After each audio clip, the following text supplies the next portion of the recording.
बिस्मिल्लाहिर्रहमानिर्रहीम अस्सलाम वालेकुम। आज हम mathematics 11th class federal board उसकी जो एक्सरसाइज नंबर 3.3 है, इसका क्वेश्चन नंबर 11 हम समझेंगे। तो क्वेश्चन नंबर 11 में वो ये कह रहे हैं कि find the area of parallelogram. ये जो पैरेललोग्राम है इसका हमने एरिया फाइंड करना है हैविंग डायगोनल्स, और जो इसकी डायगोनल्स हैं उन्होंने वो दी हुई हैं। मसलन एक ये वाली डायगोनल है जिसका नाम है D1, और एक ये वाली डायगोनल है इसका नाम है D2। तो D1 और D2 की वैल्यू गिवन है। तो हमने क्या करना है, एरिया पैरेललोग्राम जो है ना वो फाइंड करना है। तो उसके लिए हमें क्या करना पड़ेगा, हमारे पास अगर ये ए वेक्टर हो और ये वाला बी वेक्टर हो, तो इन दोनों का अगर हम क्रॉस प्रोडक्ट ले लेंगे ना तो हमारे पास क्या आ जाएगा, एरिया पैरेललोग्राम आ जाएगा। तो सबसे पहले हम क्या करेंगे, जो डायगोनल हमारे पास क्वेश्चन में गिवन होंगी उनसे हम ना ए और बी की वैल्यू फाइंड करेंगे। तो जब हमारे पास ए जो वेक्टर है उसकी वैल्यू आ जाएगी, फिर उसके बाद बी वेक्टर जो है उसकी वैल्यू आ जाएगी, तो फिर इन दोनों का हम ना क्रॉस प्रोडक्ट ले लेंगे। तो इस जगह पर मैं देखता हूँ इधर इन्होंने अगर किया होगा, तो यहाँ पर इन्होंने सबसे पहले ए की वैल्यू निकालनी है। ए की वैल्यू निकालने के बाद बी वेक्टर की वैल्यू निकालेंगे, फिर ए क्रॉस बी मालूम करेंगे, फिर ए क्रॉस बी की ना मैग्नीट्यूड ले लेंगे। तो फिर हमारे पास क्या आ जाएगा, एरिया ऑफ पैरेललोग्राम, ये आ जाएगा। अच्छा, अब ए की वैल्यू हम किस तरह फाइंड कर सकते हैं। तो इधर अगर हम देखें जो हमारे पास डायगोनल है, वो D1 डायगोनल वो किस तरह बन रही है। D1 डायगोनल ये वाली है, इसको हम किस तरह बना सकते हैं। सबसे पहले हम लिखेंगे ये ए वेक्टर, फिर प्लस बी वेक्टर। तो यहाँ पर हमने लिख दिया ए प्लस बी वेक्टर, ये किसके बराबर है, D1 के बराबर है। और इसी तरह अगर हम दूसरी डायगोनल बनाना चाहें तो उसको हम किस तरह लिखेंगे, हम ये लिखेंगे, इस जगह पर ये लिखा होगा A1, यानी कि ए और ये D2, इन दो को ऐड करें ना तो ये हमारे पास ना वो रिजल्टेंट वेक्टर आता है। मसलन ये वाला ए वेक्टर आ गया, ये हमारे पास ना D2 वेक्टर आ गया। तो जो कि डायगोनल है, इन दोनों को ऐड करेंगे तो ये हमारे पास ना ये किसके बराबर आएगा, बी के बराबर आएगा। तो इसको लिखेंगे A+D2, ये किसके बराबर है, बी के बराबर है। जिस तरह ये हेड टू टेल रूल हम लगाते हैं ना उस तरह। अब यहां से हमने इसको मजीद थोड़ा सा ना सिंप्लीफाई करते हैं। ये बी इधर आकर माइनस बी हो जाएगा, ये D2 इधर आकर ना -D2 हो जाएगा। तो ये हमने ना इनकी तरह थोड़ा सा इसको रीअरेंज करके ना लिखा। अब एक ये वाली इक्वेशन और एक ये वाली इक्वेशन, इन दोनों को हमने ऐड करना। तो ये लिखा है A+B बराबर है D1 के, और यहाँ पर लिखा है A-B ये बराबर है -D2 के। जब ऐड करेंगे ये दोनों कैंसिल हो जाएंगे, ए और ए ये बन जाएगा 2A, ये बन जाएगा D1 -D2। तो यहाँ से ये 2 मल्टीप्लाई हो रहा है, इधर आके डिवाइड हो जाएगा। अच्छा, अब हमारे पास ना D2 वेक्टर की वैल्यू भी है, और डी इधर D1 है, D1 -D2 दोनों की वैल्यूज है। ये डायगोनल 1 की वैल्यू है जो क्वेश्चन में गिवन थी, ये डायगोनल 2 की वैल्यू जो क्वेश्चन में गिवन थी। ये इधर क्वेश्चन में ना दोनों वैल्यूज गिवन है। एक को हमने D1 का नाम दे दिया, एक को हमने ना D2 का नाम दे दिया। ये वैल्यूज इस जगह पर हम पुट करेंगे, फिर ये बाहर दरमियान में माइनस है, अंदर वाले साइन चेंज हो जाएंगे, और फिर ये 3i और -i ये कितना बन जाएगा, 2i। इसी तरह +j और +3j, ये +4j हो जाएगा। -2 और -4 कितना बन गया, -6। फिर इसको 2 पे डिवाइड करेंगे, ए की वैल्यू आ जाएगी। अच्छा, अब हमारे पास ना अगर हम उन दोनों इक्वेशंस को सब्ट्रैक्ट करें, इक्वेशन 1 और 2 को, ये जो हमारे पास लिखी हुई थी A+B ये बराबर है D1 के, और दूसरी इक्वेशन थी हमारे पास A-B ये बराबर है -D2 के। अगर इनको हम सब्ट्रैक्ट करें तो इनके साइन चेंज हो जाएंगे, ये माइनस चेंज हो जाएगा प्लस में, ये कैंसिल हो जाएगा, ये बन जाएगा 2B, और ये बन जाएगा D1 + D2 बन जाएगा। तो ये इस तरह ना हमने 2B की वैल्यू निकाली। फिर 2 मल्टीप्लाई हो रहा है, इधर आके डिवाइड हो जाएगा। फिर ये D1 की वैल्यू प्लस D2 की वैल्यू, इसके ये साइन चेंज करेंगे, साइन चेंज नहीं करने क्योंकि दरमियान में प्लस है। फिर 3i और ये i, ये कितना बनेगा, 4i। ये वाला j और ये -3j, ये -2j बन जाएगा, यानी कि इसको सिंप्लीफाई किया, ये हमारे पास ना बी वेक्टर आ जाएगा।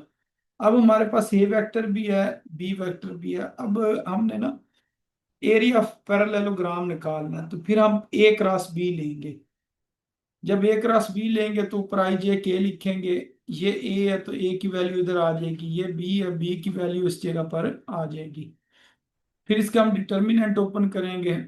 पहली रकम के शुरू में प्लस आता है, फिर माइनस आता है और फिर प्लस आता है। ये आई को इन्होंने इस साइड पर लिखा हुआ है, जे को इधर लिखा हुआ है, के को इधर लिखा है। बेशक शुरू में लिख लें या बाद में लिख लें, तो ये हमारे पास ना ए वेक्टर क्रॉस बी वेक्टर की ना वैल्यू आ गई है। अब इसी की हम मैग्नीट्यूड ले लेंगे। ये माइनस आई है तो इसको -1 का स्केयर लिखेंगे, ये -7 है तो -7 का स्केयर लिख लेंगे, ये -5 है तो -5 का स्केयर लिखेंगे। तो ये हमारे पास ना इसका जवाब आ जाएगा। अब क्योंकि ये एरिया है, तो आपने याद रखना जो एरिया होता है ना उसके साथ स्केयर यूनिट लिखते हैं। तो इस तरह ये जो क्वेश्चन था इसने सॉल्व होना था। अच्छा, अब इसका सेकंड पार्ट है। इसके अंदर वो ये कह रहे हैं if A B and C are position vector, ये पोजीशन वेक्टर हैं जी ए के, बी के और सी के। Then show that area of triangle, जो एरिया ऑफ ट्राई एंगल है वो इस चीज के बराबर है, A cross B plus B cross C plus C cross A. इस चीज के ना ये बराबर है, इसको हमने प्रूव करना है। अच्छा, इसके अंदर हम क्या करेंगे, ये ट्राई बना ली, इसको ए बी और सी का नाम दे दिया। अब जो एरिया ऑफ ट्राई है ना वो हमने फाइंड करना है। एरिया ऑफ ट्राई में हम क्या करेंगे, हम पहले ना ये वेक्टर निकाल लेते हैं, एक ये वेक्टर और एक ये वाला वेक्टर। एक हमने ना ए बी की वैल्यू निकाल लेनी है और एक ए सी की वैल्यू निकालनी है, तो ये फिर ना पैरेललोग्राम बन जाएगी। तो फिर उसको हम 2 पे डिवाइड करेंगे। जब 2 पे डिवाइड करेंगे तो वो हमारे पास ना ट्राई का एरिया आ जाएगा। तो इधर हमने लिखा जी ए बी किसके बराबर होता है, बी माइनस ए के। जो चीज लिखी होती है ना ए बी, इसको यूं लिखते हैं ओ बी माइनस ओ ए। और ओ बी जो है ना वो बी के बराबर होता है, ये ए के बराबर है, ये साथ इन्होंने लिखे हुए हैं। ये ए बी की वैल्यू आ जाएगी, ए सी है तो वो सी माइनस ए के बराबर होगा। अब एरिया ऑफ ट्राइंगल में हमें क्या करना पड़ता है, 1/2, टू पे डिवाइड करते हैं या 1/2 से मल्टीप्लाई करते हैं, ताकि ये जो हमारे पास रेक्टेंगल बन रही है ना इसके दो हिस्से हो जाएं, इसलिए 2 पे डिवाइड करते हैं। फिर A B cross A C, A B की जो वैल्यू है ना वो बी माइनस ए है, ए सी की वैल्यू सी माइनस ए है। अब इसको हमने ना क्रॉस करना है, यानी कि बी को सी के साथ लिखेंगे ये आ जाएगा, बी को ए के साथ लिखेंगे ये आ जाएगी, ये प्लस के ये माइनस के यहाँ पर माइनस आ जाएगा। फिर इसको इसके साथ लिखेंगे ए क्रॉस सी, फिर माइनस माइनस प्लस ए क्रॉस ए। जब ये सेम चीज होती है ना इसका जवाब जीरो होता है, ये जीरो आ जाएगा। और बाकी ये जो चीज है ना ये हमने प्रूव करनी थी, तो यही चीज हमने प्रूव करनी थी, ये प्रूव हो गई है। अच्छा, अब आ गया जी क्वेश्चन नंबर 12। क्वेश्चन नंबर 12 में वो ये कह रहे हैं कि अगर ए डॉट बी जीरो के बराबर है और ए क्रॉस बी ये भी जीरो के बराबर है, तो हम इससे ना क्या कंक्लूजन निकाल सकते हैं ए और बी के बारे में। तो अगर ए डॉट बी जीरो के बराबर है तो इसका मतलब ये है कि ए और बी क्या परपेंडिकुलर है। अगर ये जीरो के बराबर हो तो इसका क्या मतलब होता है, ये परपेंडिकुलर है। अच्छा, या इन दोनों में से ना कोई एक वेक्टर जो है ना वो जीरो है, ए और बी में से कोई एक वेक्टर क्या है, जीरो है, यानी कि नल वेक्टर है, या ए है या बी है। या तो ये बात हो सकती है या ये दोनों परपेंडिकुलर हो सकते हैं। दूसरे में ये है कि अगर ए क्रॉस बी जीरो के बराबर हो तो इसका मतलब है ए और बी क्या है, पैरेलल है। एक तो ये बात हो सकती है। दूसरी बात ये है कि अब ये तो हो नहीं सकता कि एक वक्त में चीज परपेंडिकुलर भी हो, दो वेक्टर। मसलन यहाँ पर अगर मैं दो वेक्टर बनाऊं, ये दोनों वेक्टर क्या हैं जी, परपेंडिकुलर हैं। और एक वक्त में मैं कहूँ जी ये दोनों पैरेलल भी हैं। तो एक टाइम में दो बातें ना वो प्रूव नहीं हो सकती हैं, तो ये पॉसिबल नहीं है। तो ये उस सूरत में पॉसिबल है कि इसमें से ना कोई ए और बी में से कोई एक क्या होगा, नल वेक्टर होगा या जीरो वेक्टर होगा।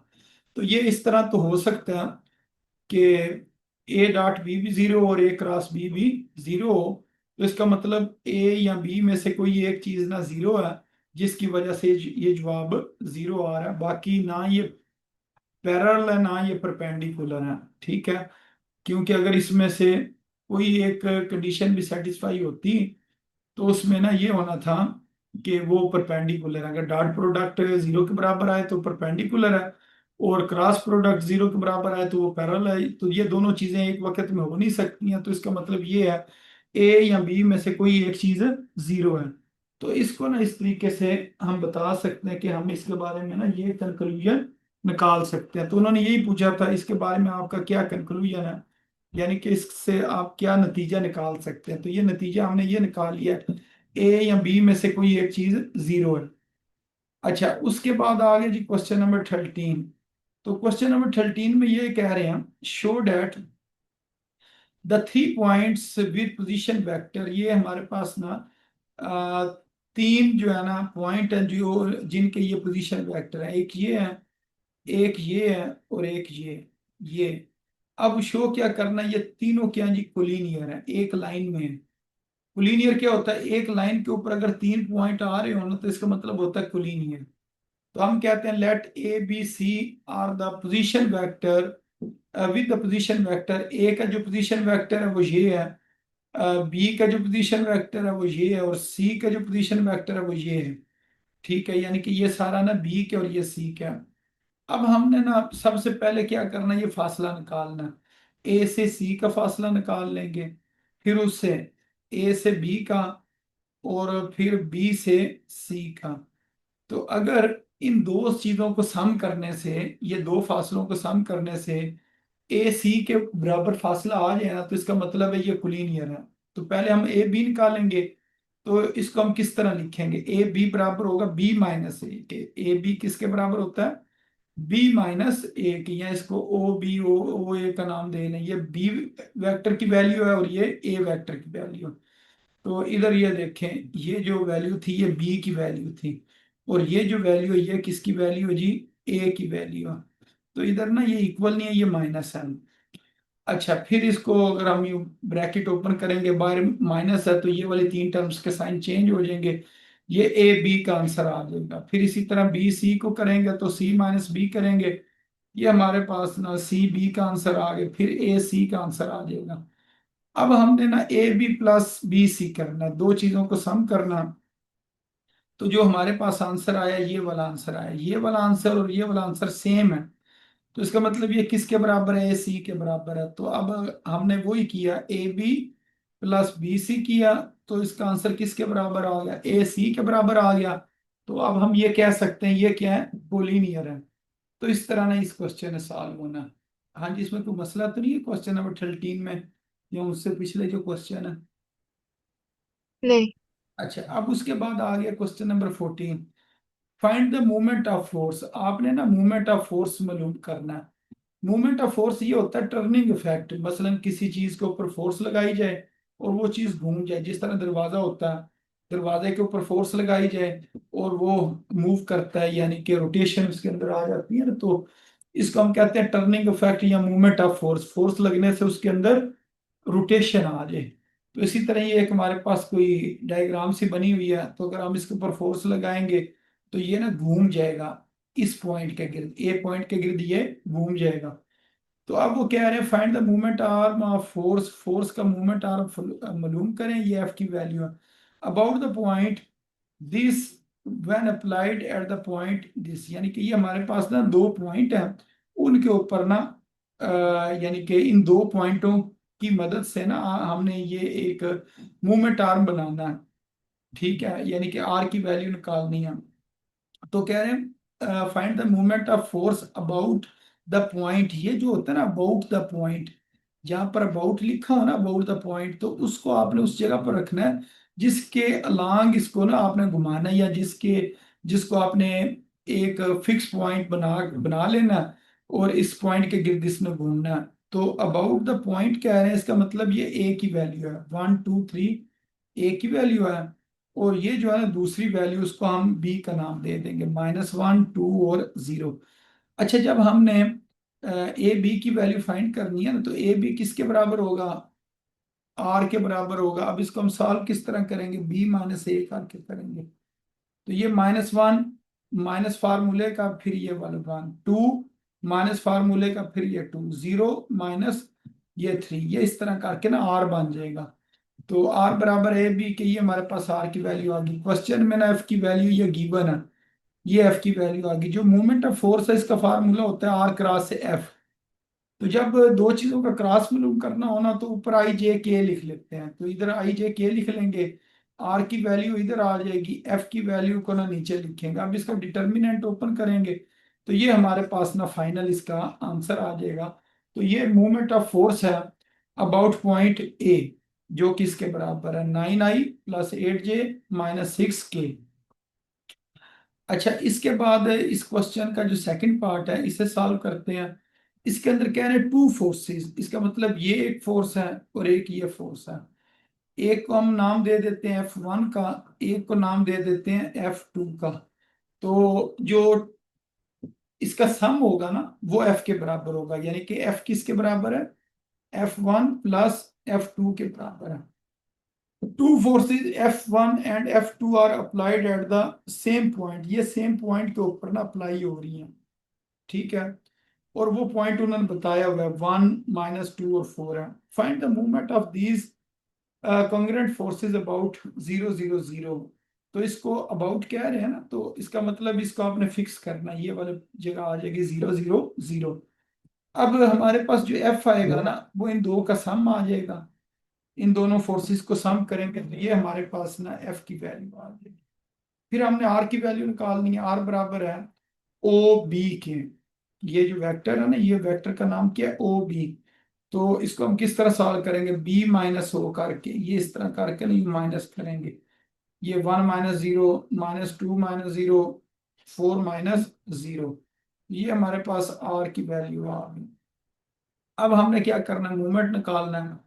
तो आर क्रॉस एफ, ऊपर आई जे के लिख लिया, ये जो आर की वैल्यू है इधर और एफ की वैल्यू इस जगह पर ये लगा दी, ठीक है। फिर इसका डिटर्मिनेंट ओपन करेंगे तो ये हमारे पास इसका आंसर आ जाएगा। ये फिर इसका ना फाइनल आंसर आ जाएगा। एक मिनट देख लेते हैं, इससे आगे भी सॉल्व होना। अच्छा, वो क्वेश्चन हल हो गया। अब आगे जी क्वेश्चन नंबर 15। क्वेश्चन नंबर 15 में वो ये कह रहे हैं, how much force is required to produce a movement of 57 का square root newton metre. Newton metre जो है ना ये मूवमेंट ऑफ मूवमेंट का है ना ये होता है, क्योंकि आपने ये पढ़ा ना आर क्रॉस एफ, ये मूवमेंट के बराबर है। इसका यूनिट मीटर है और इसका यूनिट न्यूटन है, तो इन दोनों को मल्टीप्लाई करेंगे ना, न्यूटन मीटर, तो ये हमारे पास टॉर्क के बराबर होता है या मूवमेंट ऑफ फोर्स के बराबर होता है। ये उन्होंने बता दी वैल्यू इसके बराबर है अलोंग द डायरेक्शन, और जिस डायरेक्शन में मूवमेंट ऑफ फोर्स है ना उसकी उन्होंने ये कुछ डायरेक्शन भी बताई है।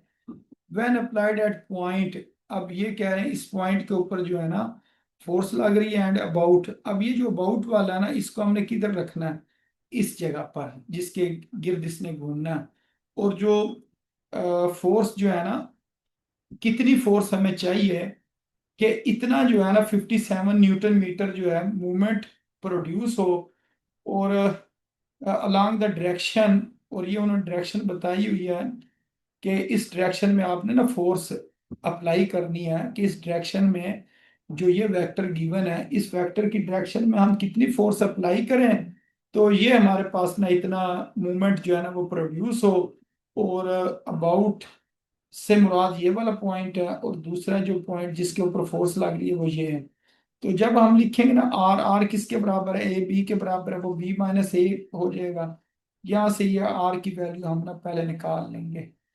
फिर हमने करना क्या है, जो एफ की वैल्यू ना वो हमने निकालनी है, उसका हमें नहीं पता है। तो इधर हमने ना एक्स वाई जेड लिख लिया, इधर लिख लिया आर क्रॉस एफ और आई जे के। अब इस जगह पर ना हम वो वैल्यू पुट कर लेंगे, आर क्रॉस एफ या मूवमेंट आर्म की जो उन्होंने क्वेश्चन में वैल्यू दी हुई थी ना वो इस जगह पर पुट हो जाएगी, यानी कि राइट साइड पर पुट कर लें या लेफ्ट साइड पर पुट कर लें। तो सबसे पहले इसकी हमने वैल्यू निकाल ली, ये हमारे पास वैल्यू आ गई, ठीक है। फिर हम हमें ये पता है कि जो हमारे पास मूवमेंट है ना उसकी मैग्नीट्यूड कितनी है 57, और डायरेक्शन कौन सी है, ए यूनिट वेक्टर। ये ए वेक्टर है, इस वेक्टर की डायरेक्शन में है, तो इसका हम यूनिट वेक्टर इधर लिख लेते हैं 57 ए यूनिट वेक्टर। अब ए यूनिट वेक्टर किसके बराबर होगा? वेक्टर डिवाइडेड बाय वेक्टर की मैग्नीट्यूड। ये वेक्टर डिवाइडेड बाय वेक्टर की मैग्नीट्यूड लिख लेंगे। ठीक है, अब ये ऊपर वेक्टर लिखा है, नीचे वेक्टर की मैग्नीट्यूड ली। यहाँ से ना हमारे पास जो मोमेंट ऑफ फोर्स है ना वो निकलेगा। तो ये हमारे पास है, इसकी वैल्यू आ गई है सारी सॉल्व करने के बाद। तो इसको फिर उन्होंने मजीद सॉल्व किया। 51 को 1 टाइम्स लिखे तो 51, और 9 टाइम्स है ना ये 513 होता है। फिर 1/9 का स्क्वायर रूट लेंगे, 1/3 आ जाएगा। तो यहाँ से हमारे पास मूवमेंट की वैल्यू आ गई है। अच्छा, अब फ्रॉम इक्वेशन 1 एंड 2 ये हमें पता है ये सारी चीज किसके बराबर है? ये सारी चीज ना इस चीज के बराबर है, ये जो अभी हमने इधर लिखा है। इसको हमने लहदा ना वो बनाकर, डिटर्मिनेंट बनाकर सॉल्व किया था। ठीक है, और ये वाली साइड हमने इधर लिखी है, तो ये मैं आपको दिखा भी देता हूँ। तो ये जो वैल्यू थी ना जो हमने इस साइड पर निकाली थी, ये इस तरह डिटर्मिनेंट बनाकर जो वैल्यू निकाली है, इसका जो आंसर आया था वो इस जगह पर ऊपर लिखा हुआ था। ये वाला जो आंसर आया था, ये वाला आंसर इस जगह पर लिख देंगे, और ये वाला आंसर इस जगह पर लिख देंगे। अच्छा, अब इससे नेक्स्ट इसको सॉल्व करके देखते हैं। इसको मजीद अभी हमें ना सिंप्लीफाई करना। तो यहाँ से हमारे पास ना 3 इक्वेशंस बन जाएंगे। ठीक है, ये सारी चीज किसके बराबर है? 2 के बराबर है। फिर ये वाली सारी चीज किसके बराबर है? -7 के बराबर है। या माइनस माइनस दोनों साइड से खत्म कर लेते हैं, तो ये 7 के बराबर है। ये चीज जो है ना -2 के बराबर है। तो ये हमारे पास ना इक्वेशंस बन गई हैं। ठीक है, अब ये हमने इक्वेशंस बनाई हैं। ये जो इक्वेशन है ना इसको हमने 2 से डिवाइड किया है। ये 2 लिखा हुआ था, ये 4 लिखा हुआ था, ये 2 लिखा हुआ था, इसको हमने 2 से डिवाइड किया। इधर इक्वल नहीं, इधर प्लस का साइन है। अच्छा, ये हमारे पास 3 इक्वेशंस बन गई। अब इन 3 इक्वेशन से है ना हमने एक्स वाई जेड की वैल्यू फाइंड करनी है। तो अगर हम इक्वेशन नंबर 3 को, ये जो सबसे नीचे इक्वेशन दी हुई है, इसको 2 से मल्टीप्लाई करें और ऐड कर दें 2 के अंदर, तो ये जब 2 से मल्टीप्लाई करेंगे ये 4 हो जाएगा। यानी कि -4 ऊपर +4 है, ये दोनों ऐड हो जाएंगे तो ये खत्म हो जाएगा। ये 6 है और यहाँ पर वो 3 बन जाना, ये -2 का -4 बन जाना, यानी कि इसको हमने पहले 2 से मल्टीप्लाई किया इधर ऐड किया। तो ये हमारे पास एक इक्वेशन बन जाएगी इसको सॉल्व करने के बाद। अच्छा, उसके बाद हम क्या करेंगे? So we take any two of the equation. कोई सी ना 2 इक्वेशन हमने ले ली, यानी कि we take any 2 of the equations from equation 3। जो इक्वेशन नंबर 3 है, इधर ये लिखी हुई है इक्वेशन नंबर 3। तो इसमें से हमने क्या किया, इसको थोड़ा सा रीअरेंज करके लिखा है। ये -2x है, दूसरी साइड पर आकर ना +2x हो जाएगा। 3 इधर मल्टीप्लाई हो रहा है, इधर आके डिवाइड हो जाएगा। ठीक है, तो फिर ऊपर वाली दोनों टर्म में से हमने 2 कॉमन ले लेना। 2 ऊपर से कॉमन ले लिया, ये हमारे पास y की वैल्यू बन गई। इसी तरह हम z की वैल्यू बना लेंगे फ्रॉम इक्वेशन 2। ये इक्वेशन 2 लिखी, तो ये 3 मल्टीप्लाई हो रहा है, इधर आके डिवाइड हो जाएगा। अब हमने ना फोर्स मालूम करनी थी।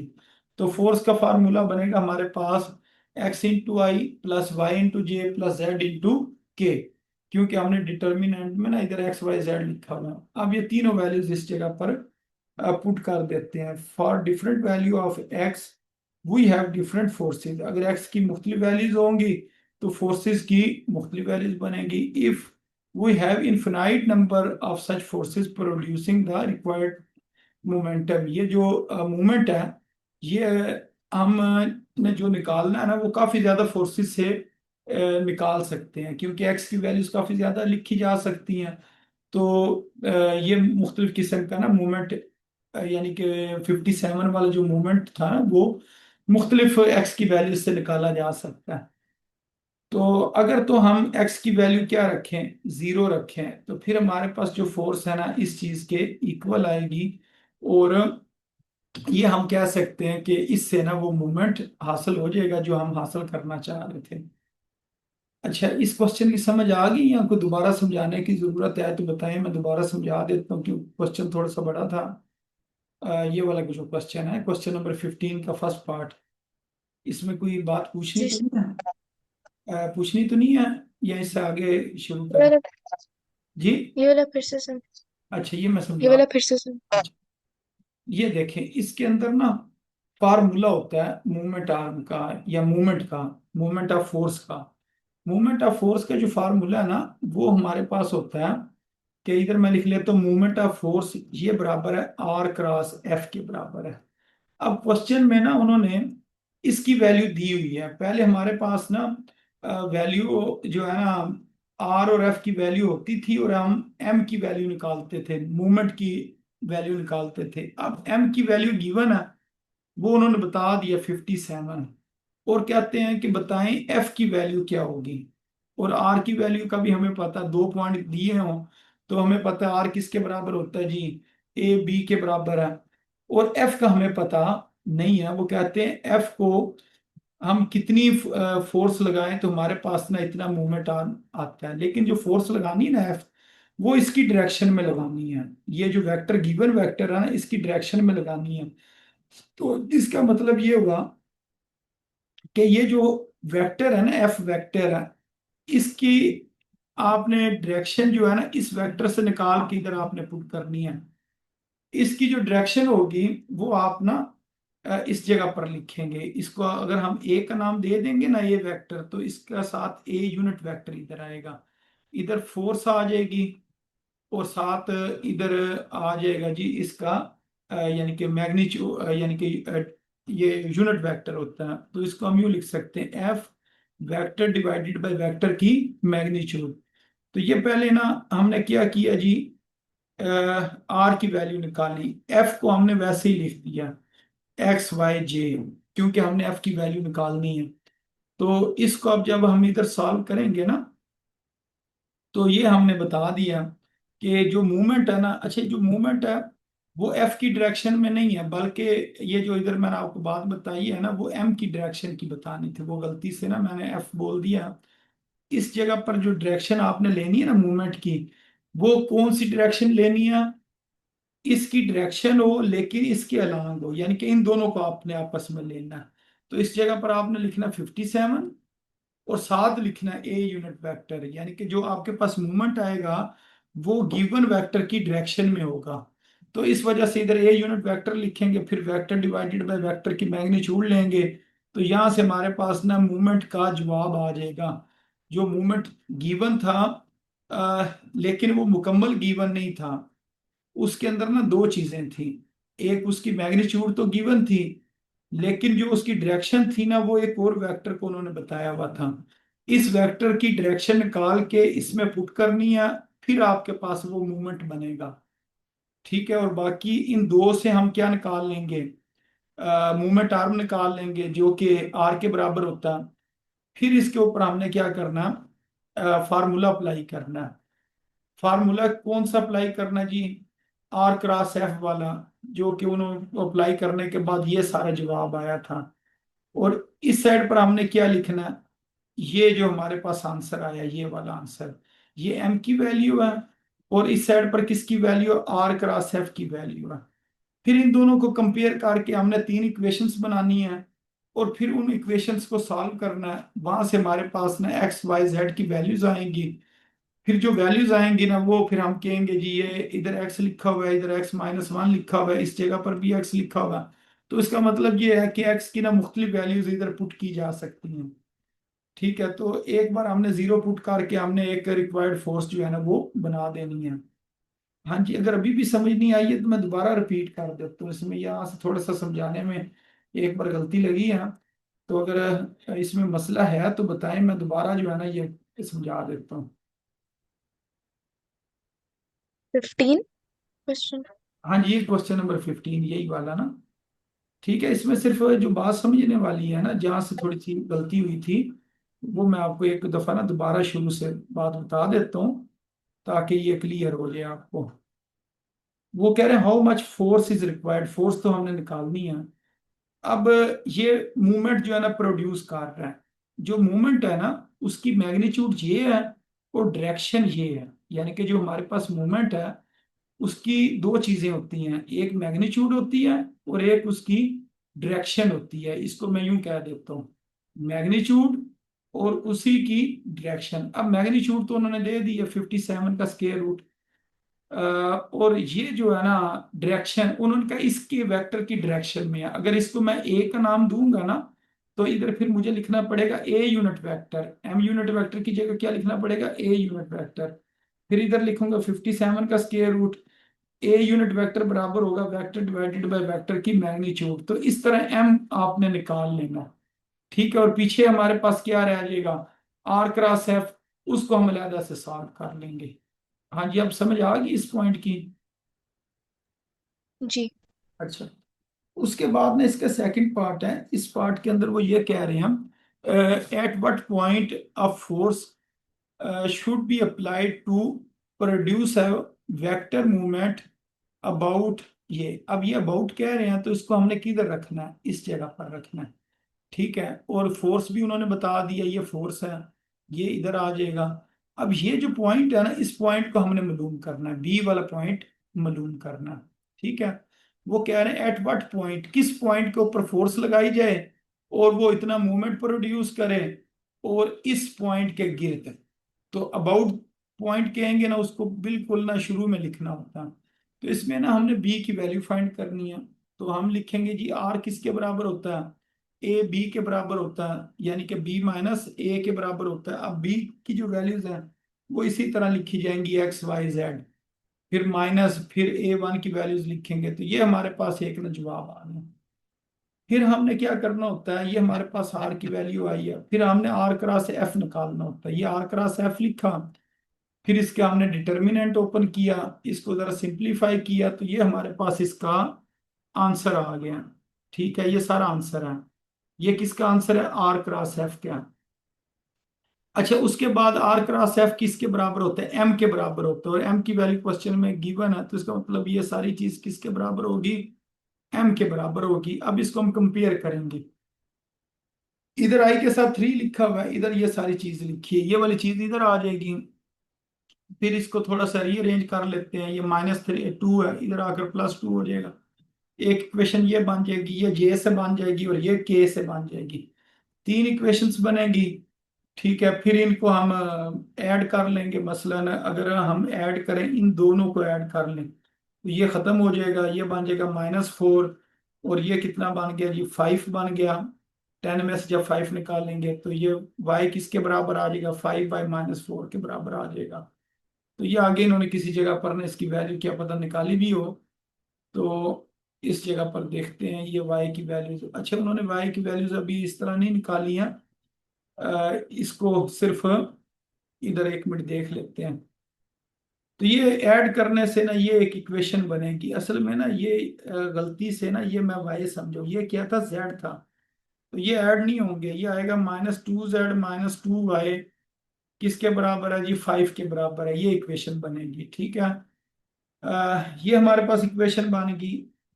फिर उसके बाद एक इक्वेशन ये बन जाएगी, इन तीनों इक्वेशंस को ना एक में हमने प्लस किया, और इधर उन्होंने जो है मजीद इसके ऊपर कोई वर्किंग की है किसी इक्वेशन के ऊपर, तो यहाँ से इन्होंने ना ये वाली इक्वेशन बना लिया। तो वर्किंग यही होता है कि यहाँ तो उसको प्लस कर दिया जाता है या माइनस कर दिया जाता है। चलो ये मैं आपको ना बना के दिखा देता हूँ ये बनती किस तरह, ये भी जरा साथ साथ ना क्लियर हो जाए। जेड और एक्स किस में है, जेड और एक्स अगर हम देखें, which is the same is that of one. वो कह रही है जो हमारे पास आंसर आया ना, ये वाला जो आंसर आया, ये सेम वही आया जो ये वाला आंसर है, यानी कि ये चीज क्या आई है, सेम आई है। इन दो को हमने सॉल्व किया और हमारे पास कौन सा आंसर आ गया जी, ऊपर जो इक्वेशन है ना ये वाला हमारे पास आंसर आ गया। So consider any two of the equation. तो यहां से हमने क्या किया, दो जो इक्वेशंस हैं उनको हमने कंसीडर किया फ्रॉम टू, इधर से, यानी कि ये जो है ना इससे हमने ना अब कंसीडर करना है। कंसीडर किस तरह करना है जी, ये 2z को इधर ही रहने दिया, बाकी इनकी जगह चेंज किया, -2x -2z, ये किसके बराबर है, 10 के बराबर है। तो 10 इधर आके क्या हो जाएगा, -10 -2x -10, और ये जो 2z इधर माइनस हो रहा है इसने दूसरी तरफ आकर ना प्लस हो जाना।